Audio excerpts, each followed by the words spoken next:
All right, welcome back to another episode of the Psychopedia podcast. I'm your co-host, Hank Sinatra, here with my marvelous co-host. Investigator Slater. Investigator, see you later. Yeah. Bye. Bye. Bye. Bye. I'm not going anywhere. I have a brand new pair of blinging headphones. Yeah, that's true. I'm if here you're to not stay. watching this, check out YouTube because you need to see as she moves her head how it glistens in the artificial light of the studio. Just did a really weird head roll. Did you see that? I did. I didn't know what to do. You want to do another take? Yeah. No, I'm joking. No. I'm going to do it better. Ready? Well, Watch. we're keeping this in. I know. Okay. Oh, we're ready. Who was that for? Who were you thinking about? Me and my headphones, of course. Wow, you were winking at your future self like that? Yeah. I hope you appreciate it I know. I'm going to be so humiliated. when you see it. Imagine if you die and they just show you all the Facebook statuses you ever wrote. No, thank you. Oh, my God. I never did the Facebook flashback or throwback Thursday, flashback Friday. I never did that stuff on Facebook, but I was definitely thinking I was deep as hell with my status updates. Yeah. For sure. You know what's happening right now? I see a content creator that I like. They're falling prey to the trap. Which is? People get a little attention online. I'm recognizing it because it happened to me as well. And then you get this idea that everyone cares about all of your opinions. And you start putting them out there and they're sometimes not great opinions. And there's sometimes, I believe all opinions are unnecessary. Keep it to yourself. I thought you were going to say the opposite. No. I don't care. Listen, I learned this a long time ago, especially with political stuff. Yeah. In order for me to tell you or to believe that you're wrong, I need to undo. Let me turn it on me. If somebody tells me I'm wrong, they're telling me that everything that's ever happened from the time I was born, every memory I've had, every situation I've interpreted a certain way, everything that's ever happened to me, everything that hasn't happened to me, I've messed it all up. So here I am 44 years later, and I just blew it. So now Much? What? So dramatic. No, it's not. That's what they're saying. If somebody comes along and says, hey, you have the wrong idea about this. Well, why? This is what I gathered during my time on this earth. Mm-hmm. Sometimes it's not great. Okay. And you don't have to agree with it. But people just, I don't know, at each other on the internet. It's guys, how long are we going to do this before we realize it doesn't work? I also didn't realize, which you told me, that so many of the negative comments are bots. They're not even real. No, they're there to do what they do. And they do. Oh, they do. I have admittedly unraveled a few times.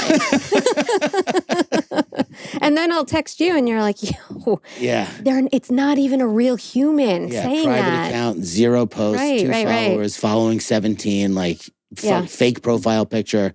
It's not a real person. Yeah. Well, I've learned the hard way. It's okay. You learn pretty quick though. True. But with all that said, we are going to get into part 2 of this case that I will be as honest as I can with you. I don't want you to get insulted. You don't remember part 1? I have 0 idea what we're about to get into. I got you. I'm going to provide a little summary. I'm as excited as anybody else. For somebody listening to this right after part 1, hey, you weren't there. Yeah, part 2 really brings it. Well, I also, it was a week between recordings, so I have no idea. Might as well be 3 years for you. Honestly, thank you. When you read a book real quick, can you just put it down in the middle of a chapter, whatever, and then pick it up and just resume the storyline? Do you struggle with that? No. Firefighter Dave cannot read a fiction book. Yeah. If he puts it down and then picks it up the next night, let's say, he can't remember. Oh, no. All that went into it before that moment. No, I know what's going on. Yeah. Yeah. Okay. If this is your first time here, welcome to the podcast. If this is your 115th or whatever episode we're at here, then welcome home.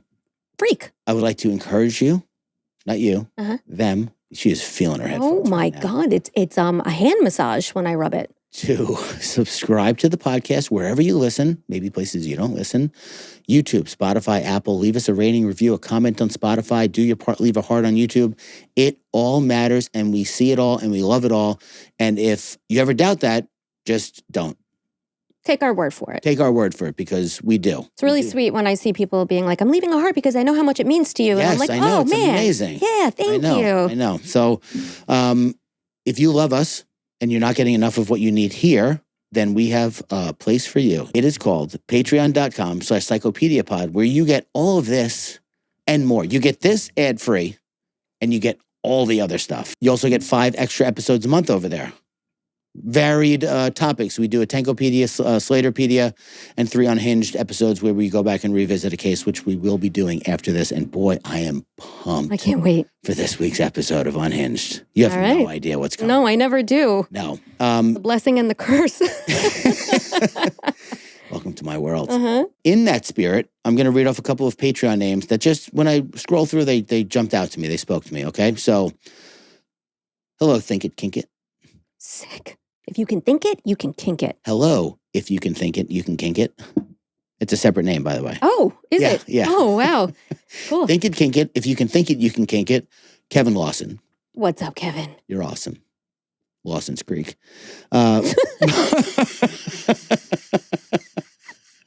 Lawson's Brook. Yeah, sure. Spinoff. Yeah. Okay. Absolutely. I'd be in it. Martha, I'm Irish, so I defo need a shout out. You got one? With that defo in there, we know you're Irish. You didn't have to tell us that. It is so... Tell me you're Irish without telling me you're Irish. Defo. I love it. Tank's right titty. Okay, because there's a left titty already taken. Tank's left titty. Oh, yeah, that's the one. Back to back. They came in back to back, by the way. I don't know if they planned that or whatever. Bosom buddies. Laura Flynn. Wow, that's incredible. Stop the podcast. Laura Flynn. That's like Laura Flynn Boyle. Yes. But not. Mejia. Hey, Mejia. Shout out to Medea. Family reunion. Have you ever seen that movie? No. Oh my God, it's so funny. I know, but I don't see shit. All right. And lastly, I saved this for last because I am scared. Okay? I mean, I know for a fact 100% I'm going to mess it up, but I have... Shoot your shot. I'm looking up how to pronounce it. They don't even have it. They're like, would you like to pronounce calligraphy? I'm like, no. The Patreon name is, I can pronounce Cargiliog. Oh, yeah. What? No, that's the condition. Remember, we couldn't pronounce I think that's the shit-eating condition. Oh. Yeah. Cargiliog? So it's possible that I just... Oh, is that actually how it's spelled? Yeah. Oh, no. No, I think that's an Irish town. Oh, okay. I'm almost positive that's an Irish town. Sorry that I said it was the shit-eating condition. Is that the shit-eating town? Yeah, that's where I live. So, thanks. I'm sorry, I didn't know. Okay. It's Welsh. Oh. If that helps. That does help.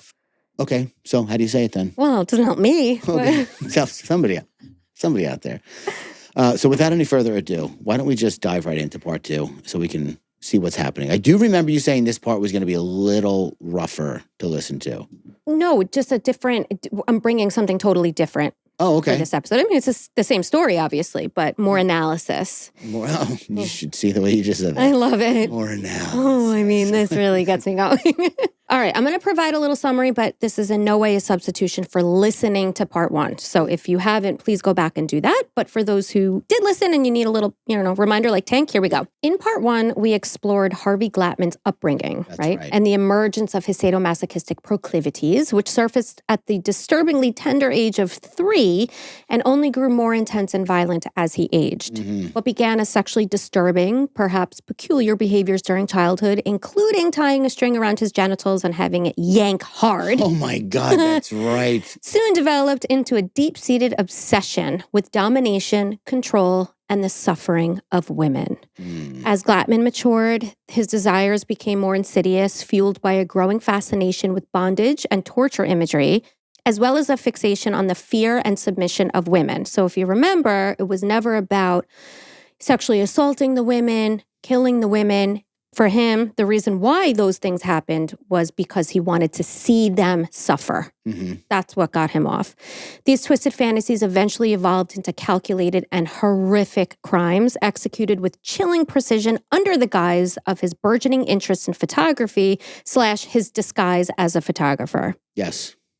And we ended part 1 with the brutal, tragic murder of Harvey's very first victim, an innocent 19-year-old single mother named Judy Dull, whom he repeatedly raped, tied up, photographed, and ultimately murdered. And he was offering to pay women to take pictures of them. Right. So these were models. So they were offering their services to model for photographers. So they were getting paid. Yes. Okay. So he posed as a photographer specifically for detective magazines, which I explained what those were in part one. Yeah. Just a quick recap. And, we talked about this thoroughly. So again, go back. But detective magazines back in the 50s it was a combination of fiction and nonfiction, but basically it was true crime / erotic. Yeah, they sensationalized true crime intentionally to get people going who were into that sort of thing. Wow. So the covers were like women tied up, looking terrified, looking glamorous at the same time because they were modeling. And then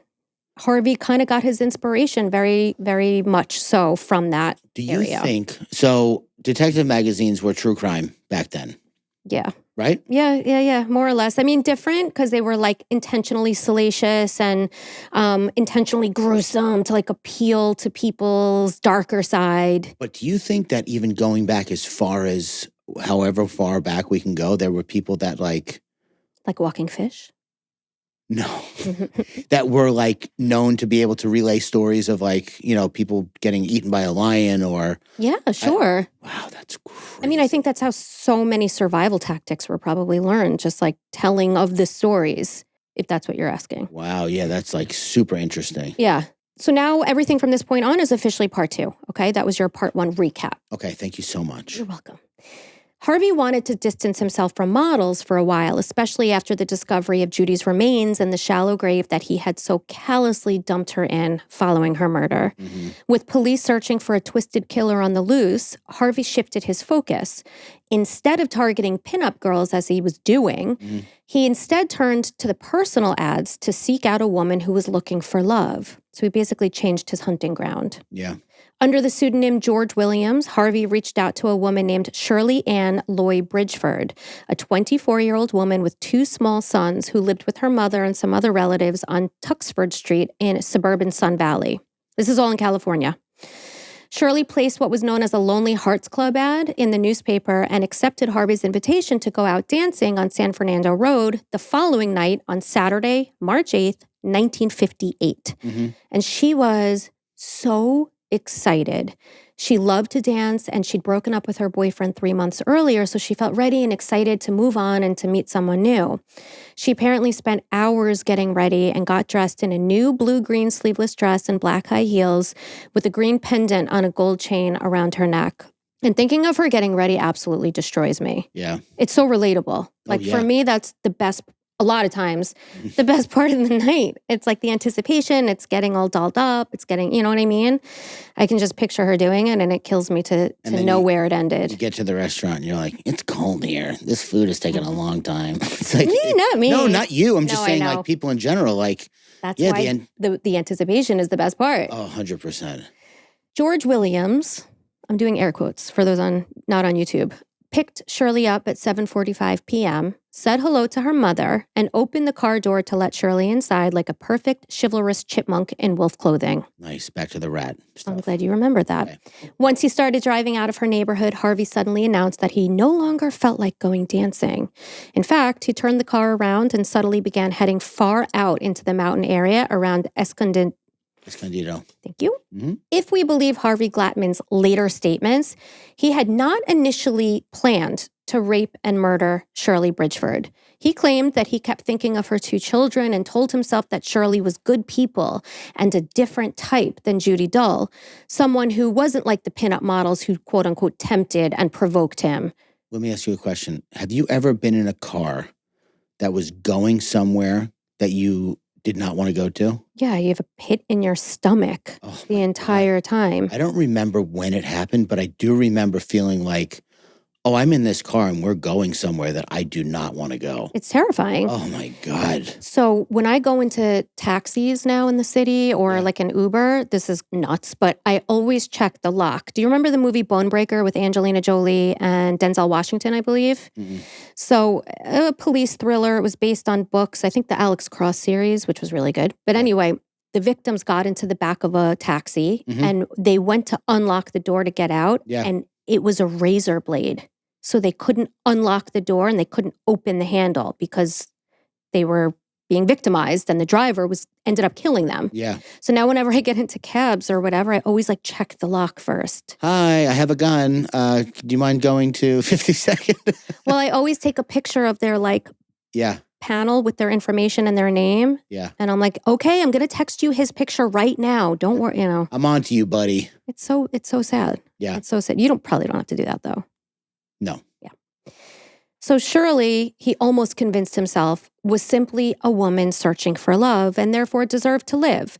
But as is so often the case with killers like Harvey, the darkness within him could never be suppressed for long. Yeah. The twisted compulsion inside him, the uncontrollable urge that had driven him before, ultimately became the wolf he fed. And so, nice. A little nod to you. With calculated precision, he resolved to not just take Shirley's life, but to brutalize and terrify her in the process. Yeah. And with that decision made, Harvey parked the car, removed his gun, and forced Shirley into the backseat where he proceeded to rape her. And the more she feared, the more it drove him.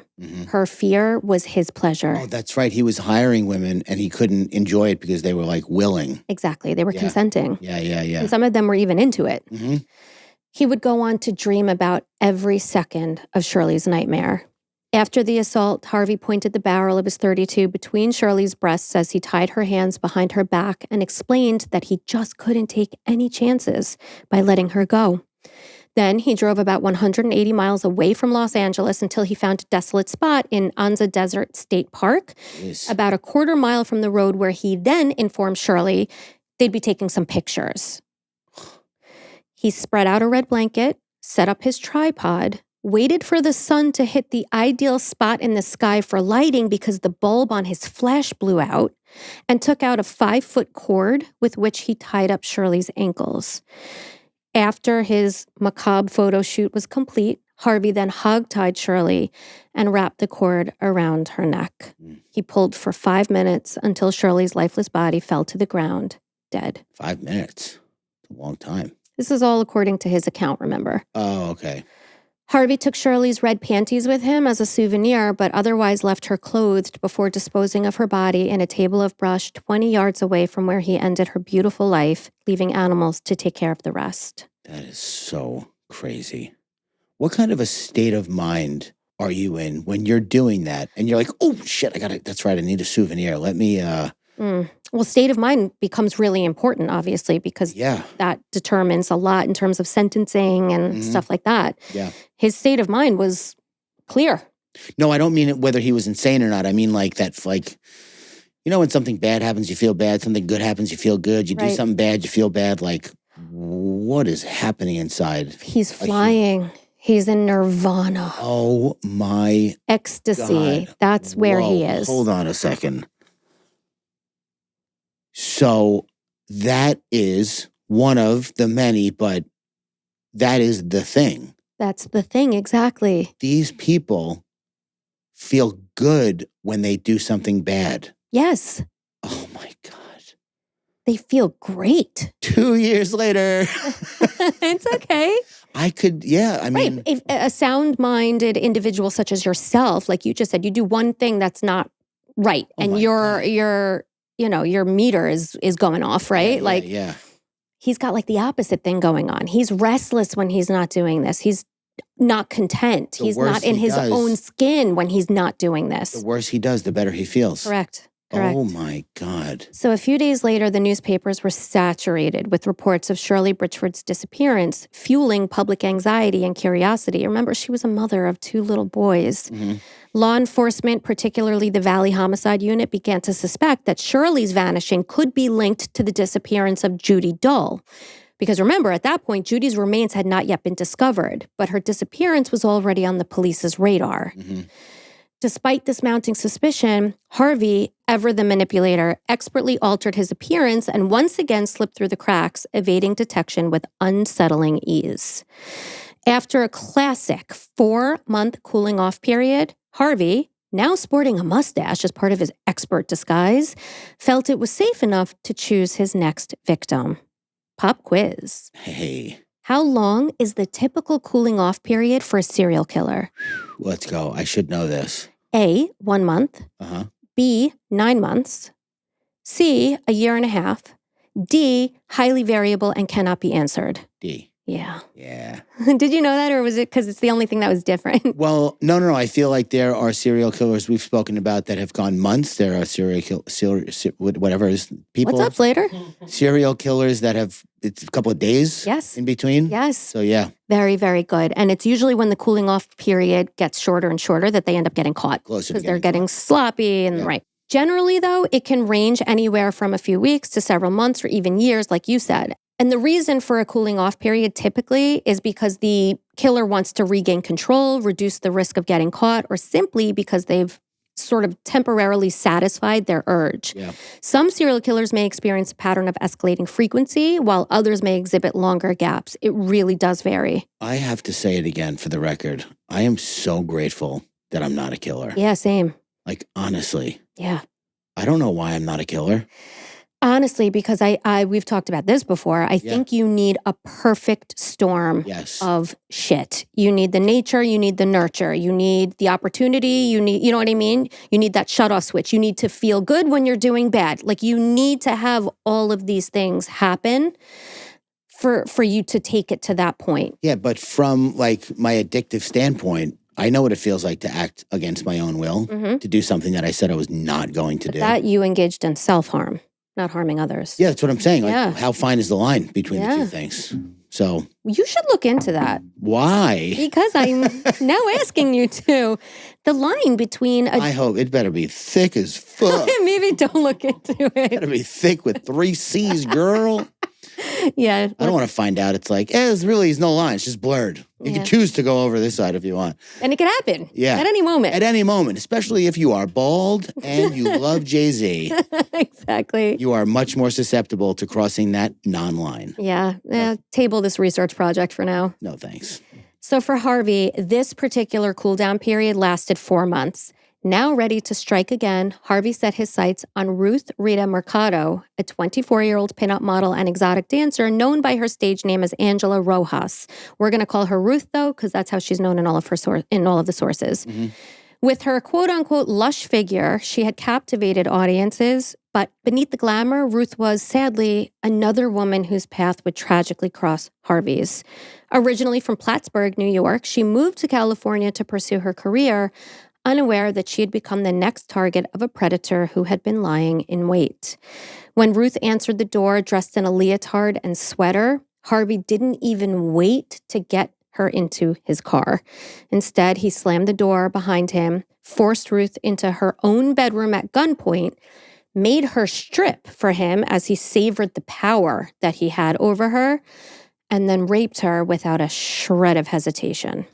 So she was wearing a leotard and a sweater? Yeah, so this was the 50s, and she thought it was she thought it was a modeling gig. She's a pinup model.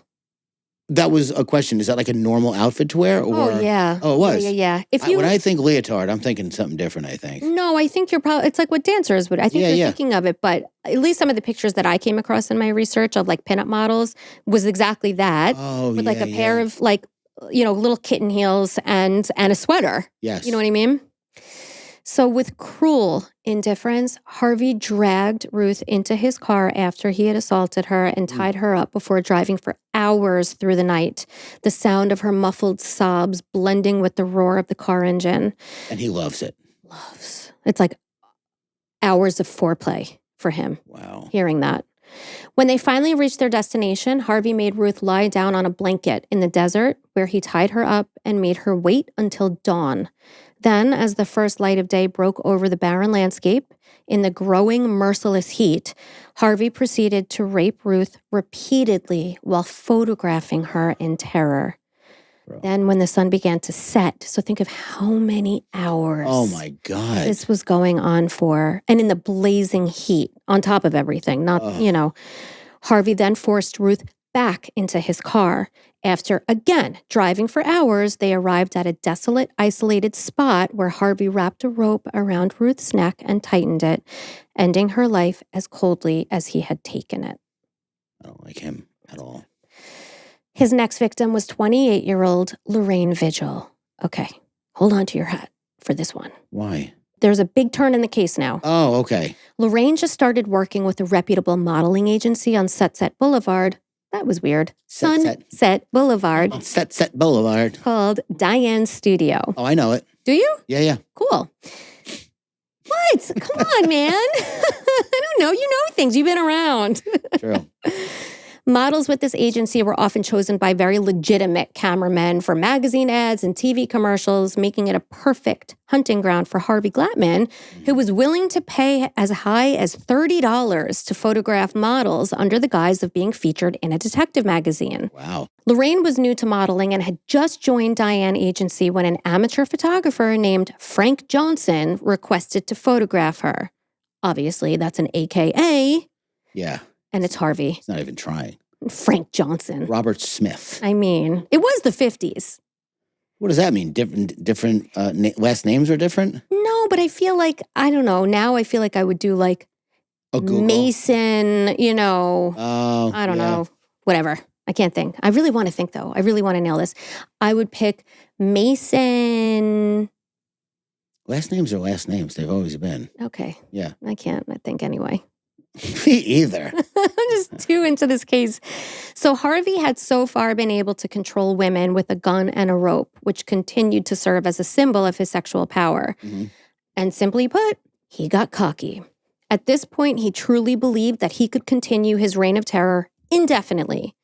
Now, arrogance is a very common trait amongst many serial killers and winds up clouding their judgment, causing them to take greater risks, leave behind crucial evidence, or just become careless in their actions. Yeah. Which is why, in the end, it's frequently this arrogance that leads to their downfall. We've seen this so many times in cases we've covered. Gary Heidnik, do you remember what he did? He forced one of his enslaved women to leave the house with him, was so convinced that he had her under thumb, that she would never betray him. And what did she do? She went to a phone booth and called for help. Good. Of course. Even Cameron Hooker with the Colleen Stan case, she got a job. She went to her parents' house with him. That's why he got arrogant, because certain situations, he was correct that she didn't sort of, disobey him. Well, she was being watched by the company. Exactly. Tank. Pretty good, right? Pretty great. Yeah. Pretty great. But then he tells her to get a job at a motel. Mm-hmm. And she and Janice ended up, doing what they needed to do. Yeah. But it's that arrogance is my point here. Yeah. So it was arrogance combined with the actions of an incredibly strong and brave woman, Lorraine Vigil, that ultimately led to Harvey Glatman's downfall. Because while Lorraine's attacks started out, just like the others more or less, with the same familiar patterns of violence, the outcome was starkly different. Mm. As author Edward S. Sullivan described, Lorraine was a, quote, wiry 5'2", 110-pound bundle of fury. Nice. Say that one more time. Okay. Wiry, 5'2", 110-pound bundle of fury. Sounds so familiar. So badass. Yeah. Oh. Well, you're not wiry. I'm not wiry, but pretty much the other stuff checks out. Bundle of fury? Yeah, I'm pretty fierce. 5'2" is being a little generous. Okay, let's move on. I didn't say it was identical to me. Reminiscent. Right. She was not going to submit quietly. And it's not to suggest, by the way, that the other women did. Okay. I feel sometimes when I prop up, sort of the one that got away or the woman who managed to, change things, it is never to diminish, what the other women may have tried to do in their situations. Oh, yeah. They were trying as hard as... And if they didn't try, by the way, that's also, I don't judge that for 1 second either. Yeah. With every ounce of strength, Lorraine fought back. She refused to be a helpless victim. In the chaos, Lorraine seized the other end of Harvey's gun, and the two of them struggled for control. Wow. The fight was desperate, wild, until the gun went off, and the bullet grazed Lorraine's leg, but it failed to stop her relentless resistance. I just pissed her off. I know. More. Why does that happen? Like when you're in a, going through something and then you feel pain? I mean, 0 to 60. Adrenaline. Yeah. This shocked Harvey. It shocked him that she was resisting, and that she was resisting in spite of having her leg grazed by a bullet. You know about the stories of like the mother lifting the car off the child or something. Like the way you're built, as long as you have bones, tendons, and muscles, doesn't really matter how big they are. Yeah. You're capable of incredible things in situations like that if you don't freeze and you fight. Right. Or Do you you don't know flight. when I get capable, when I get that type of strength, according to firefighter Dave, when I'm like obsessively loving, like if I see, even Dave, if he comes back from a trip and I'm like, oh my God, hi, and I squeeze him, he's like, you literally just cracked my back. Nice. Or Kashi, like when I can't bear not seeing him for 30 seconds and he walks past me, like I feel like I have superhuman strength. Well, you also have societal inhibitions and you don't really want to hurt somebody. You have moral fabric and, Yeah. you don't like actually, but when that's all gone, like a 5'2", 110-pound chimpanzee, no, really, like Yeah. a similar, I mean, that thing would obliterate any human being. A monkey? Oh my God. Yeah. 110 pounds? Think of a cat attacking somebody. Yeah, That no. thing's 12 pounds. Fierce. Yeah. Fierce. No inhibitions. Right. No mental governor of like, oh, I don't want to break this person's arm. Like, they don't have that. I love animals. So Oh, I'm goodness. just going to hug them anyway. Okay, good. So this shocked Harvey, right? Her resistance and her strength, and it caused him to release his grip from the gun, and it allowed Lorraine the opportunity to jump out of the car. I'm amazed by this. Great. Yeah. Yeah. Harvey tried to grab her before she made her escape, but he wasn't fast enough. Little chipmunk that he is, just couldn't do it. Yeah. And Lorraine took off running with the gun. Oh. Harvey began to chase her in his car, but his erratic driving caught the attention of Officer Thomas F. Mulligan of the California Highway Patrol, who happened to be driving towards them on his motorcycle. I do like this is, I do like how this is turning out. I knew you would. Yeah. Lorraine dropped the gun and ran towards Officer Mulligan while Harvey cowered inside his car like the little bitch he was. He was. Other officers then arrived at the scene, and within minutes, Harvey Glatman was in handcuffs. Excellent. According to Officer Mulligan, Harvey had a, quote, lunatic stare that he was never able to forget. Harvey was brought to the Orange County Jail where he faced questioning, and it didn't take long for him to crack, as he readily confessed to all the killings and even directed authorities to his apartment for the evidence he chillingly described in detail. And inside his apartment, investigators found the infamous toolbox that he mentioned during his interrogation, which contained photographs that documented his vile crimes in graphic, horrifying detail. Yeah. Each of the 22 images recovered had been meticulously processed in his homemade darkroom. Remember, he had one of those, where he poured obsessive care into preserving his atrocities. I guess at that point, you're under arrest, you're being interrogated, like... The jig is up. Yeah, they're going to find this stuff. Not only that, but it's like, it reminds me of the Israel Keys interview. Yeah. Like, kicking back in his chair, like, I'm going to, wow you now with my stories and how I flew under the radar and how I pulled one over you guys all this time. Yeah. Well, good job, but you're done. But here you are. Yeah.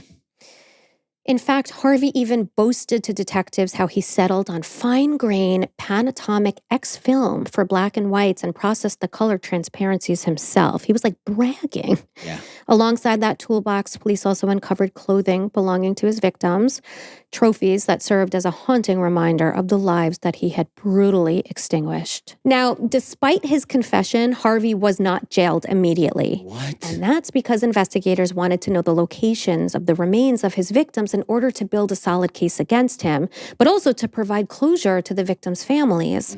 So Harvey led a motorcade out to Anza Desert State Park and took the police straight to the bodies of his last two victims.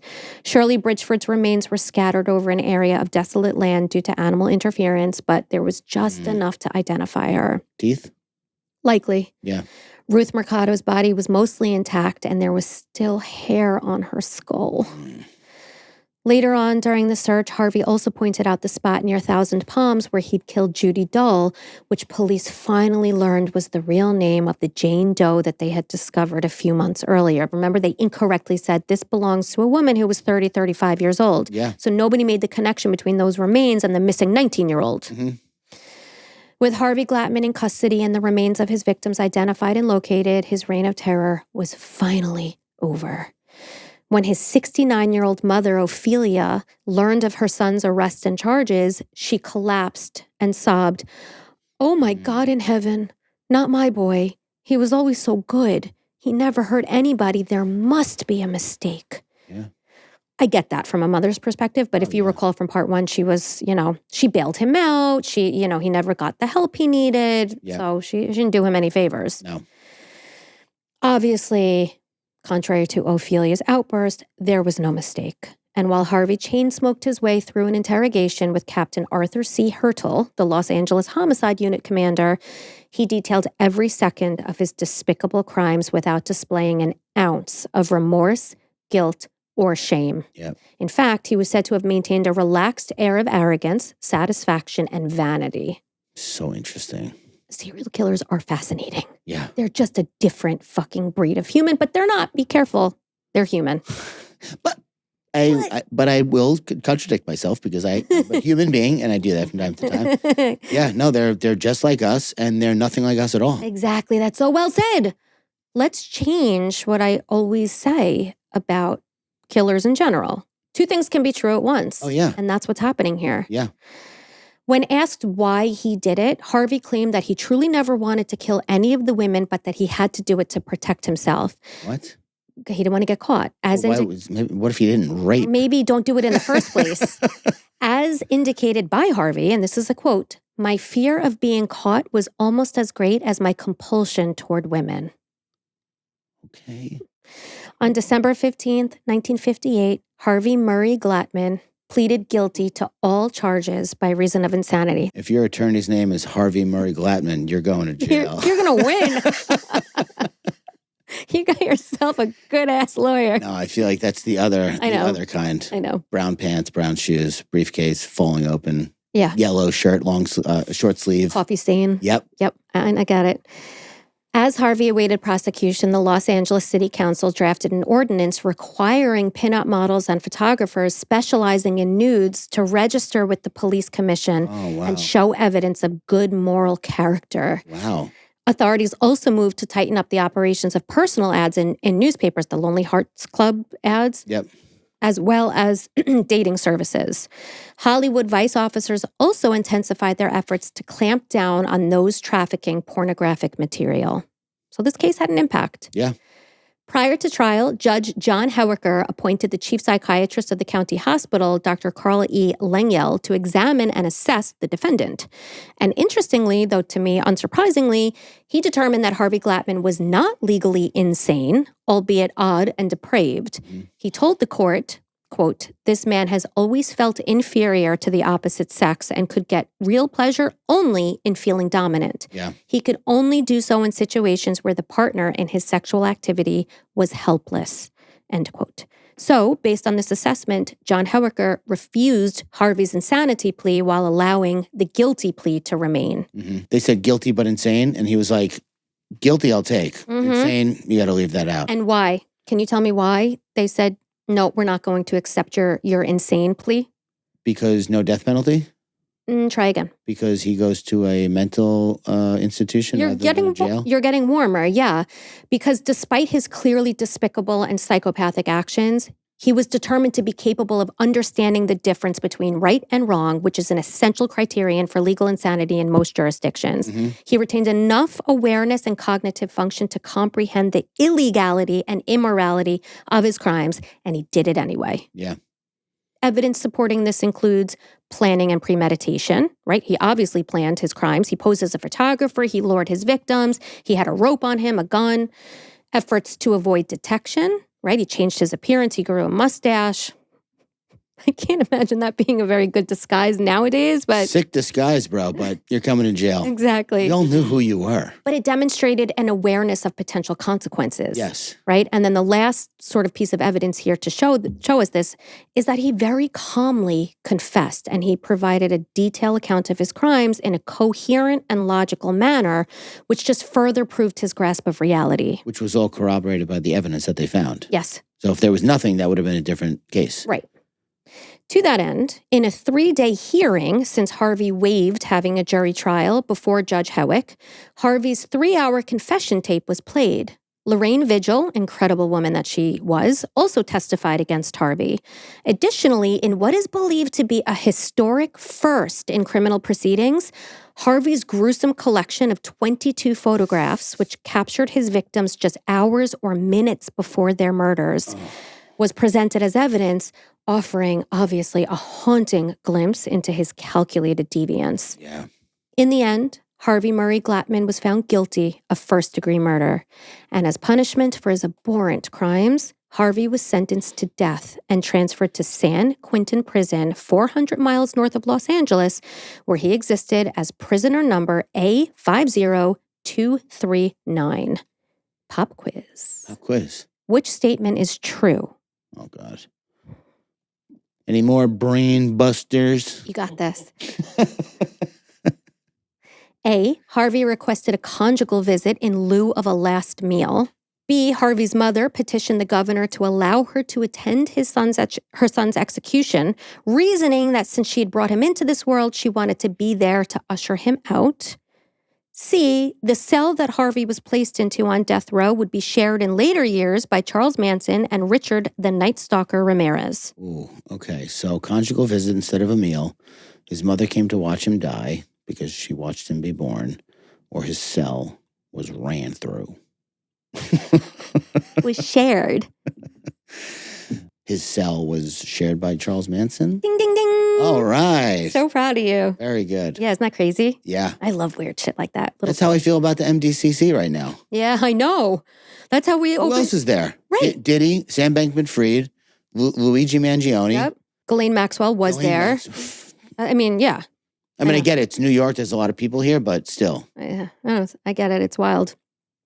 In terms of his fate, this was actually the ideal ending for Harvey. He had even stated that he wanted to be, quote unquote, put out of the way as quickly as possible. Mm-hmm. Harvey had long been preoccupied with death and reminded the court of the times that he had attempted to take his own life in the past, which we talked about in part 1, if you recall. Yeah.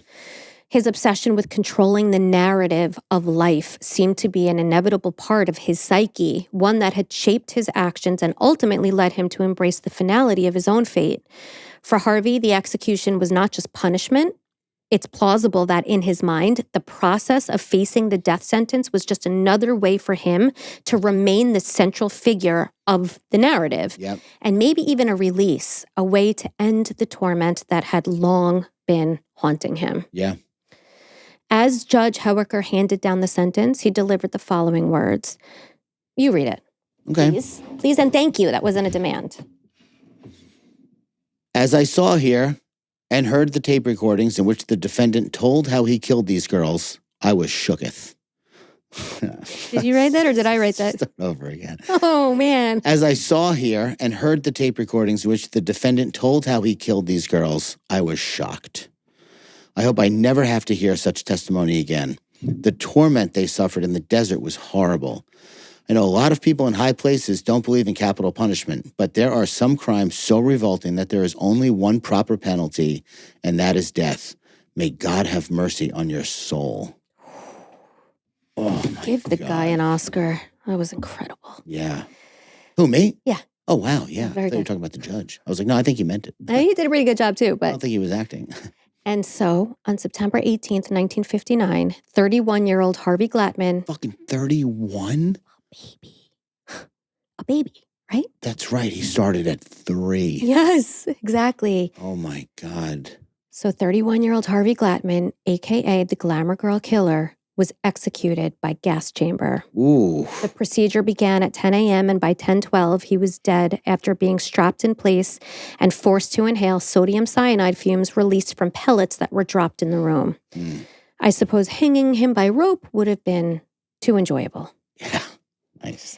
Now, the time has come to get analytical.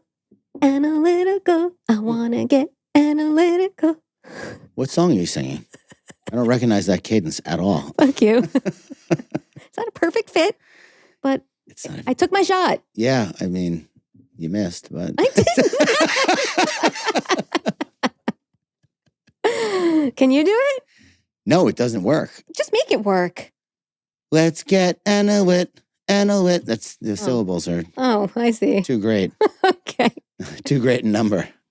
As indicated by crime historian Colin Wilson, to understand Harvey Glatman is to understand the basic psychology of the serial killer. Let's get analytical. I want to get analytical. Ooh. That was good. pretty close. Sorry, do that sentence again because I was way into that. Because as indicated by crime historian Colin Wilson, to understand Harvey Glatman is to understand the basic psychology of the serial killer. Pop quiz, hotshot. I got mad at you for like a second. Did you what for saying that the song didn't work? Okay, I'm sorry. I apologize. Who is credited with laying the groundwork for the academic and investigative study of serial killers as a result of Harvey Glatman's crimes? Who? A, the psychiatrist who testified at his trial. B, a writer for a True Detective magazine who featured this case back in the 50s. Okay. C, an LAPD officer who worked this case. And what did they do? Who's credited with laying the groundwork for the academic and investigative study of serial killers? Okay, so A is who? A psychiatrist. It's not B. C is the cop. Yeah. Okay. C. Yes. Nice. Yes. What an unknown to me hitherto Nice. fact. Yeah. Well, let me tell you something. You, just to prepare you, get you better at this in the future. I know, you've told me this already. What? I use hitherto wrong. No, that's not what I was going to say. I thought you were going to say because I was using it at the end of the sentence. No, because this happened, the death sentence was in 1959. Yeah. And you said that somebody wrote for the magazine in the 50s. Fuck. Going forward. Wow. So, Rookie mistake. Yeah.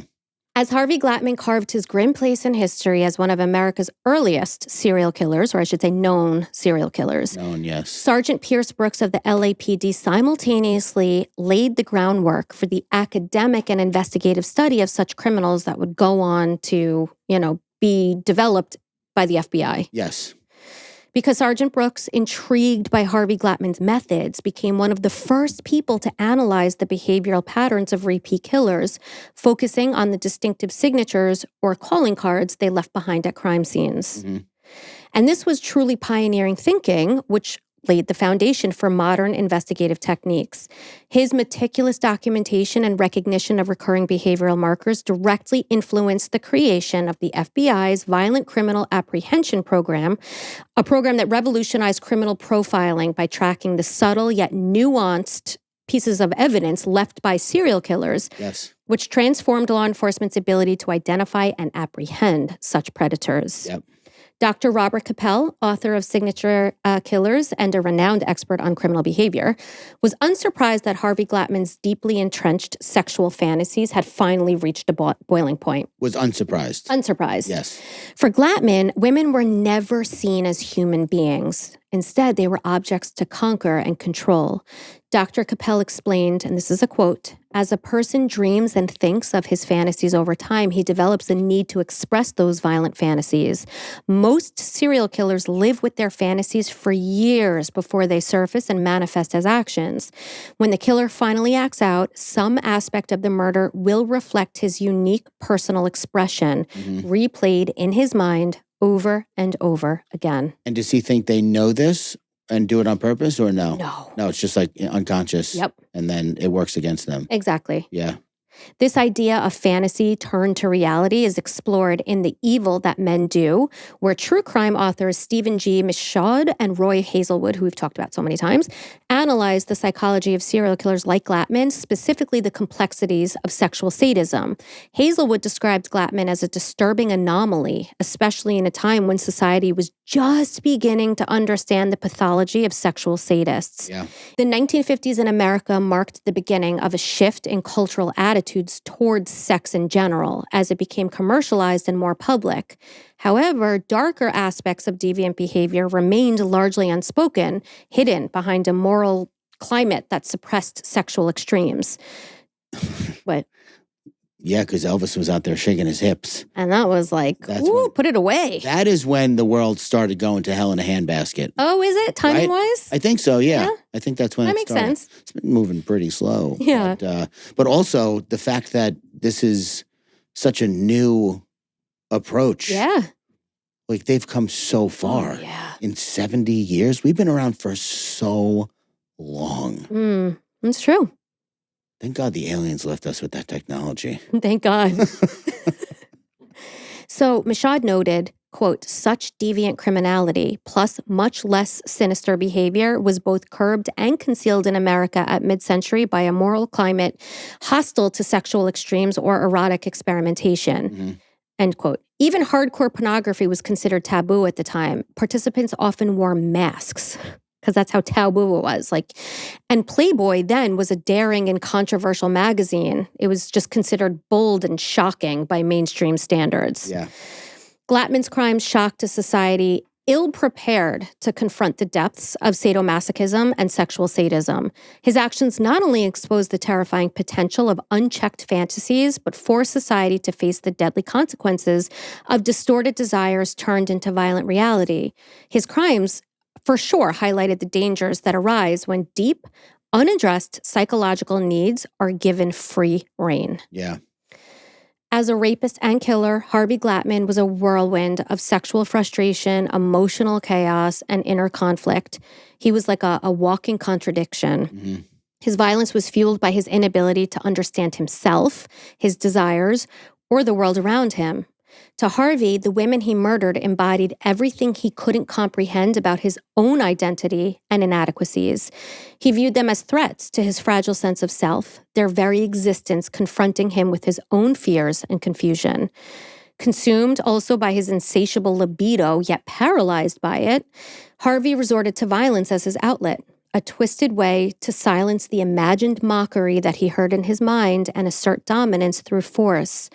His victims were not just objects for his physical satisfaction, they were trophies, remnants of his distorted need for control. Glatman's photography was a key part of his ritualized violence. In his pictures, he captured the complete psychological arc of the crime. First, he photographed each victim with a look of innocence, as though she were enjoying a modeling session. Then he terrorized her, often sexually assaulted her, and then captured the fear and desperation as she faced the impending death that loomed over her. And then the final frame showed the victim's lifeless body, posed according to Glatman's twisted preferences after he would strangle her. Dr. Capel observed that from the very beginning, Harvey's motive was clear. His sole purpose was to inflict pain, torture, and ultimately murder. He sought to punish them both before and after their deaths. Yeah. Glatman's crimes weren't merely about domination or violence, though. They were about the complete dehumanization of these women. Oh, yeah. He transformed them into mere objects, trophies of his dark, obsessive rituals. His need for control over every aspect of their suffering was not only a physical manifestation of his fantasies, but a symbolic act to erase any trace of humanity in those that he destroyed. The true weight of Harvey Glatman's story lies not in the darkness of his actions, but in the silenced lives of the women he took from this world. Judy Ann Dull, Shirley Ann Bridgeford, and Ruth Mercado, these were women who trusted, hoped, and believed in a future that was stolen from them in the most unimaginable way. Their lives were not footnotes to his infamy. They were the main characters in a narrative that he attempted to control, one in which innocence was shattered by calculated evil. Each photograph he took was an attempt to reduce them to objects of his twisted desires.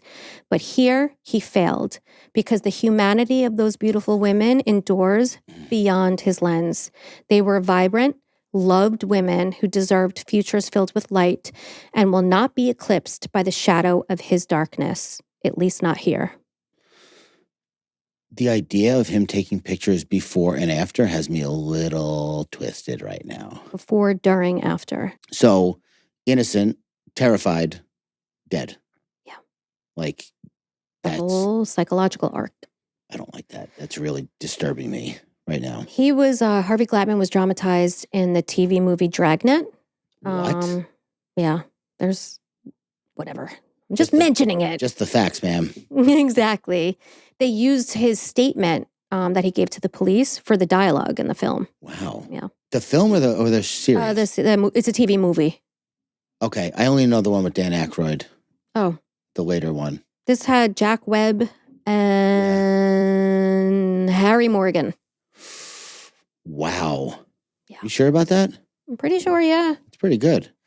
Very impressed. So that is. Well, thank you for wrapping up that case for us. That was intriguing and interesting. And the first part was totally necessary. Okay, good. Part one was very necessary. Good. Because if you just jumped into that, I would have no idea what's going on. Right. Yeah, you have to know the backstory. You have to know that this guy started at 3. Yeah. And he was executed at 31. That's Young. That's a hell of a run. Yeah. Yep. But he wanted that ending. Yeah.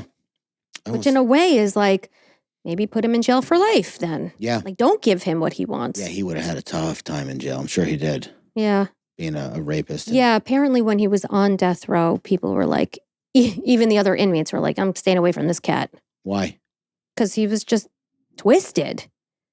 Oh, but yeah, those rapists and I know, they're very low down on the pecking order. Yeah.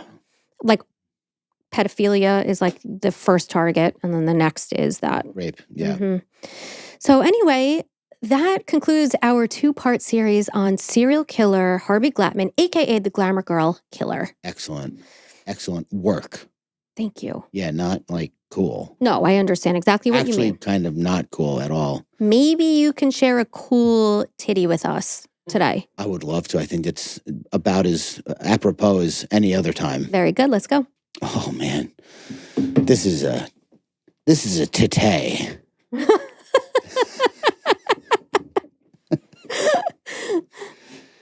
This is a note I wrote to myself to remind myself of not getting too in my way, set in my way. So I wrote, look at life through a prism to see beauty in all things. See as many angles and perspectives as you can by asking people questions sincerely. And what I mean by that, a prism is a miracle of geometry, I guess, or whatever you want to call it, where it's clear. Mm-hmm. But when you look through it, you see so many different angles, an impossible amount of angles, infinite maybe amount of angles. And what I was saying during the podcast about like, you can't tell me I'm wrong. I might be wrong to you. Yes, I think we've established that, but like, that's how I see it. Right. If you remove yourself from that and look at it through not a lens, not a microscope, not a telescope, not even a bifocal, let's say, a prism. What about a magnifying glass? Magnifying glass, whatever you want. But the prism gives you all different perspectives that you can use to then inform your perspective if you care about getting along with people. If you don't, then it is, you know what I mean? On. It is what it is. If you like arguing with people, then that's fine for you. Yeah. But looking at life through a prism has gotten me way further emotionally and just more like comfortable understanding that, okay, maybe I don't know everything about this. I like that. That's practical. Yeah. So visualize a visualize a prism and look at life through someone's eyes who has a lisp. Okay? It's tough. Yeah. It does poke out sometimes. That tongue do be poking out during S's. Did you have a lisp with S's? Yeah. I had a lisp with L's and S's. So I said. What did an L one sound like? Wisp. Oh, no. Okay. You've overcome it. Yeah. And if you didn't, we would love you all the same. Would you? Yes. Do you think we've been doing this podcast? All right, welcome back to another episode of the Psychopedia podcast. I'm your co-host, Tank Sinatra, with my co-host. Probably would pick a different name. Investigative. Hell no. Investigators later. Thank you for that, Titty. No problem. My pleasure. I loved it, honestly. Yeah, very good. I'm not going to be good at it, but I'm going to try. It's an ideal. It's not like a command. Yeah. Yeah. Although I think I am good at it, actually, because I'm not like a hothead. You know, I understand people have different ways of seeing things. And you're able to see other people's perspectives to the ability, to a fault, if I'm being honest. Well, I was just going to say to the level that you can. I think it's actually too much. Yeah. Honestly. Possibly. I'm like, I'll defer to you. I don't want to upset you. You have your opinions. I don't know where you're coming from. You win. Exactly. Like, you know? You don't know where they're coming from in life, and you don't know where they're coming from in that moment. Right. I think I've told you about this before. There was a girl I worked with at the Santa Fe Cafe who I, did not get along with at all. And then, a few months into it, she was being nicer, and I was like, what's going on here? I thought she was like messing with me, kind of like being sarcastic. She's like, I got to tell you, you just met me at like a really hard time in my life. And I was definitely not nice to you. And I don't know why. I couldn't even tell you why, but I apologize. And like, this is who I am. Wow. She was a college student? I may be making that all up. Oh, wow. Yeah, you probably Did have a dream. You were drinking then. It may have happened at Nick's in San Clemente, California. I don't know. The lesson remains. You meet somebody where they are, right? And you can't really hold it against them. Unless you want, again, if you want to be a resentful, stubborn person, like that is your prerogative. You do you, boo. You do you, boo. So just remember, misery likes company, but so does joy. That's right. And I think that's where we should leave off today. So thank you for doing all of that work. Thank you for all the work that you did and all that you contributed, per usual. U-S-E. UJE is where I'm coming from. But okay. Well, I see that. Prison. I defer to you. However you want to spell it. No, however you want to spell okay. it. So, and thank you for listening. If you're still here, you're a real one. Yeah, thank you. I can hear that outro music coming. Remember when I used to say intro music? And I corrected you like an idiot. Yep. 1,000 times. Seriously. And we will see you guys at the next episode. Thanks for listening. Bye. Bye.